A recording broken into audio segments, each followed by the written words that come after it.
ऋण, शत्रु और रोग को प्रारंभ में ही समाप्त कर देना चाहिए। आचार्य चाणक्य के इस कथन के साथ आज की इस खास चर्चा में आपका स्वागत है। आज हम एक ऐसे विषय की तह तक जा रहे हैं जो हमारे पड़ोसी देश की अर्थव्यवस्था की नब्ज तो है ही, लेकिन इसकी धड़कनें भारत की सामरिक और आर्थिक चिंताओं से भी जुड़ी हुई हैं। हम बात कर रहे हैं पाकिस्तान और अंतर्राष्ट्रीय मुद्रा कोष यानी IMF के बीच चल रहे कर्ज के सिलसिले की। और ये सिलसिला अब एक नए और बेहद दिलचस्प मोड़ पर आ गया है। हमारे पास इंडियन एक्सप्रेस में प्रकाशित एक लेख के कुछ अहम बिंदु हैं जो बताते हैं कि IMF ने इस बार सिर्फ पैसा नहीं दिया है, बल्कि साथ में 11 शर्तों की एक लंबी फहरिस्त भी थमा दी है। तो आज हमारा मकसद सिर्फ यह जानना नहीं है कि ये शर्तें क्या हैं, बल्कि ये समझना है कि IMF अपनी रणनीति क्यों बदल रहा है, इन शर्तों के पीछे का असली खेल क्या है और इस पूरे घटनाक्रम पर भारत का क्या रुख है जो इसे और भी जटिल बना देता है। UPSC की तैयारी कर रहे श्रोताओं के लिए यह विषय GS पेपर 2 और 3 के लिहाज से बेहद महत्वपूर्ण है। चलिए शुरू करते हैं। तो सबसे पहले जरा मौजूदा स्थिति को समझते हैं। पाकिस्तान इस वक्त IMF से किस तरह की और कितनी वित्तीय मदद ले रहा है? क्योंकि सुनने में आता है कि ये कर्ज एक नहीं बल्कि 2 अलग-अलग खातों से आ रहा है। आपने बिल्कुल सही पकड़ा। ये सिर्फ एक लोन नहीं है, बल्कि 2 अलग-अलग तरह की क्रेडिट सुविधाएं हैं। पहली जो ज्यादातर चर्चा में रहती है वो है $7 बिलियन की एक्सटेंडेड फंड फैसिलिटी यानी EFF। अच्छा, EFF। जी, ये IMF का एक तरह से स्टैंडर्ड पैकेज है उन देशों के लिए जिनकी अर्थव्यवस्था भुगतान संतुलन यानी बैलेंस ऑफ पेमेंट के गंभीर संकट से जूझ रही हों। इसमें पैसा चुकाने के लिए ज्यादा समय मिलता है ताकि देश अपनी अर्थव्यवस्था में बुनियादी ढांचागत सुधार कर सकें। EFF तो हम सुनते आए हैं, ये तो IMF का स्टैंडर्ड टूल किट है। लेकिन ये दूसरी वाली सुविधा, रेजिलियंस एंड सस्टेनेबिलिटी फैसिलिटी या RSF, ये कुछ नया लग रहा है। इसका संबंध क्लाइमेट चेंज से है, सही कहा? आपने बिल्कुल सही समझा। RSF जो कि $1.3 बिलियन की है, ये IMF की एक अपेक्षाकृत नई पहल है। इसका मकसद सिर्फ अर्थव्यवस्था को बचाना नहीं, बल्कि उसे भविष्य की चुनौतियों, खासकर जलवायु परिवर्तन से लड़ने के लिए मजबूत बनाना है। अच्छा, तो एक तरफ तत्काल आर्थिक आग बुझाने के लिए EFF है और दूसरी तरफ भविष्य को सुरक्षित करने के लिए RSF। और हाल ही में जो किस्त मिली है वो इन्हीं दोनों का हिस्सा है। जी, स्रोत के मुताबिक पाकिस्तान के सेंट्रल बैंक को हाल ही में $1.2 बिलियन मिले हैं।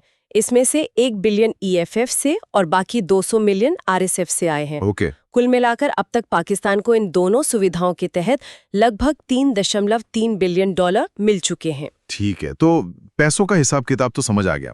लेकिन अब आते हैं उस मुद्दे पे जिसने इस बार सबको चौंका दिया है, ये 11 नई शर्तें।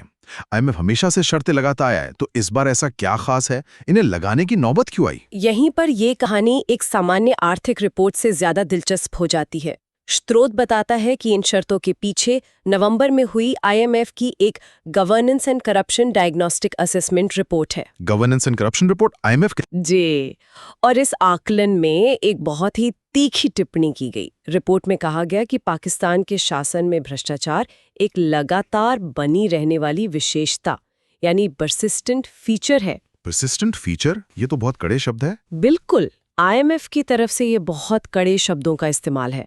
मतलब वो कह रहे हैं कि ये कोई 1-2 मामले नहीं, बल्कि सिस्टम का हिस्सा बन चुका है। अच्छा, तो ये सिर्फ आर्थिक कुप्रबंधन का मामला नहीं है। IMF अब सीधे सीधे पाकिस्तान के गवर्नेंस और करप्शन पर उंगली उठा रहा है। बिल्कुल, और यही इस बार का सबसे बड़ा बदलाव है।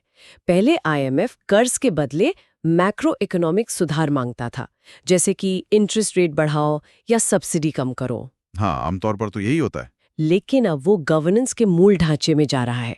ये जो 11 नई शर्तें हैं, जिन्हें तकनीकी भाषा में स्ट्रक्चरल बेंचमार्क कहते हैं, ये असल में पाकिस्तान के सिस्टम को अंदर से बदलने की कोशिश है।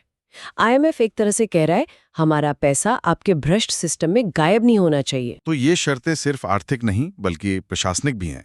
ऐसा लगता है कि IMF अब सिर्फ पाकिस्तान के वित्त मंत्रालय से नहीं बल्कि उसकी पूरी ब्यूरोक्रेसी से डील कर रहा है। चलिए कुछ प्रमुख शर्तों और उनकी समय सीमा पर नजर डालते हैं, क्योंकि डेडलाइन से ही गंभीरता का पता चलता है। हाँ, और डेडलाइन बहुत सख्त है। 11 में से 3 शर्तें तो इसी साल दिसंबर के अंत तक पूरी करनी है। इसी साल? जी। पहली, उच्च स्तरीय संघीय सिविल सेवकों यानी सीनियर ब्यूरोक्रेट्स की संपत्ति की घोषणाओं को सार्वजनिक करना होगा। ये पारदर्शिता की दिशा में एक बहुत बड़ा कदम है। ये तो सीधा सीधा राजनीतिक और प्रशासनिक जवाबदेही पर हमला है। इससे तो कई बड़े लोगों को मुश्किल हो सकती है। दूसरी शर्त क्या है? दूसरी है एक मध्यम अवधि की टैक्स सुधार रणनीति बनाना। इसका मतलब सिर्फ टैक्स की दरें बदलना नहीं, बल्कि पूरे टैक्स सिस्टम, उसके प्रशासन और कानूनों में सुधार का एक पूरा रोड मैप तैयार करना है।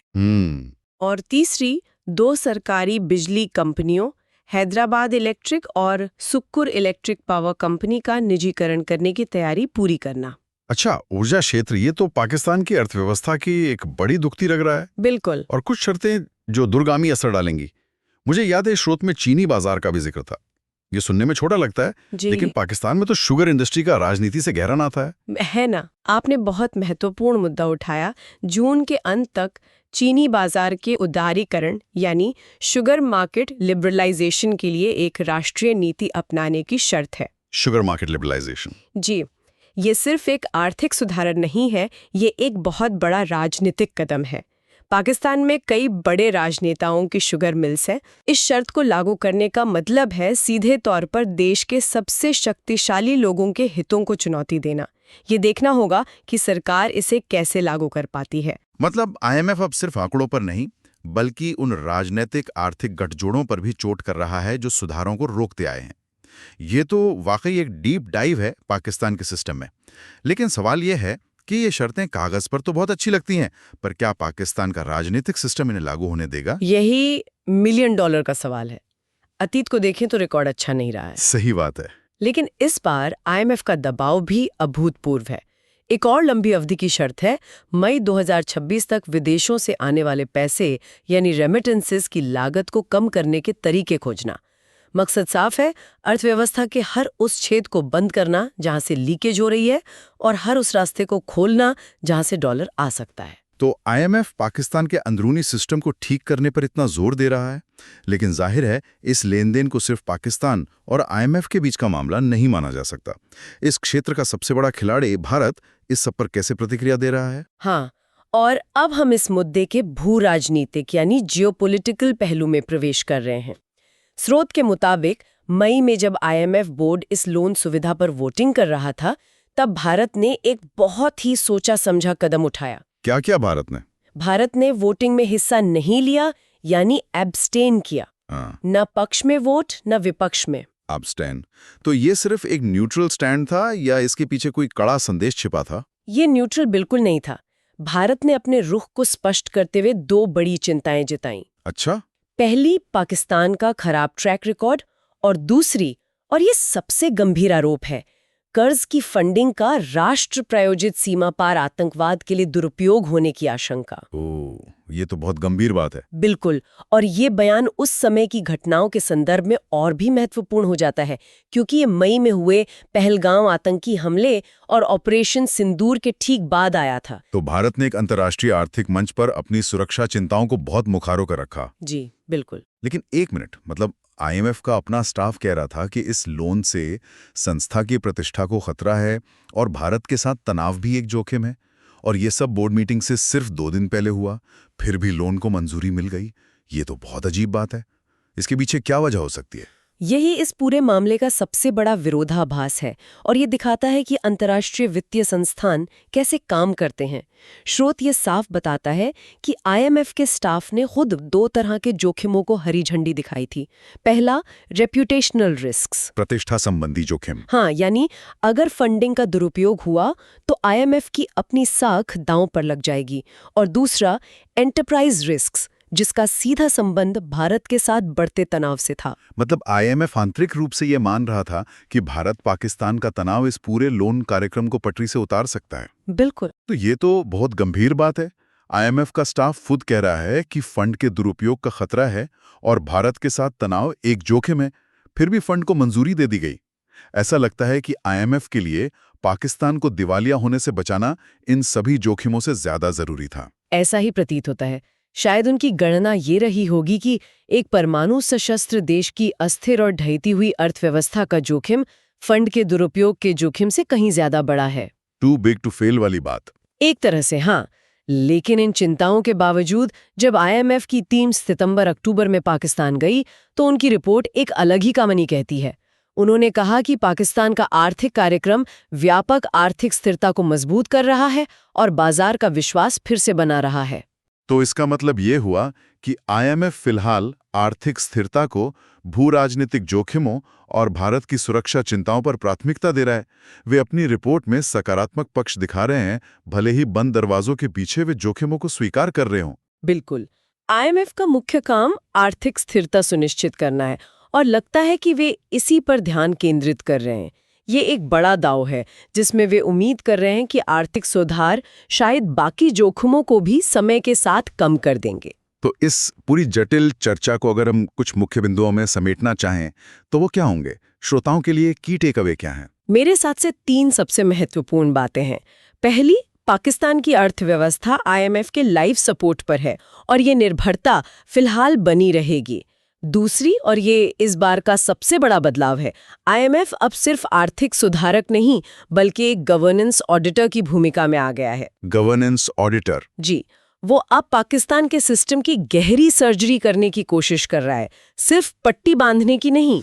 और तीसरा बिंदु निश्चित रूप से भारत के दृष्टिकोण से होगा। हाँ, तीसरा और सामरिक दृष्टि से सबसे महत्वपूर्ण बिंदु ये है कि भारत ने अपनी सुरक्षा चिंताओं को वैश्विक आर्थिक मंचों पर मुखरता से उठाना शुरू कर दिया है। आईएमएफ ने इन चिंताओं को आंतरिक रूप से स्वीकार भी किया, लेकिन अंततः आर्थिक स्थिरता को प्राथमिकता दी।